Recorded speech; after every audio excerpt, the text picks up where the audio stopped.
Now, Iran's Civil Aviation Organization has announced all flights across Iran will be cancelled from 9 p.m. local time until 6 a.m. on Monday. Well, Tohid Asadi is a writer and specialist in Iranian affairs. He joins us now live from Tehran. So are officials giving any indication of why this suspension has been declared?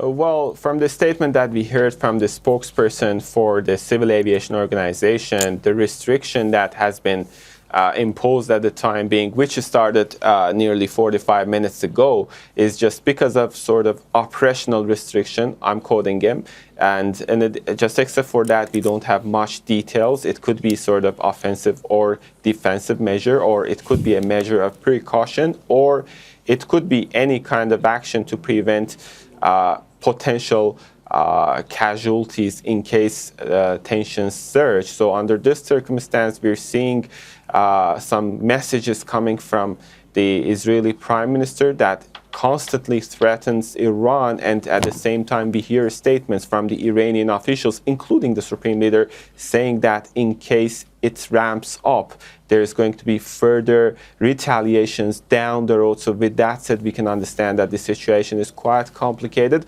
Just to bring you some updates on what takes place on the ground, or basically on the air, we see that now the western airspace of Iran, according to some statistics that I have, is almost clear. We saw a very few limited number of international flights over the country, which is getting less and less in the past 45 hours. So it means sort of a strict application of that regulation mentioned by the organization. It could be for any reason, but for the time being, we're not aware of the exact details on that. It's coming from a civil, let's say, official. It's not a military official, but indeed the situation is very tense. So we have to, I think, closely monitor the events in the next 9 hours to see what takes place.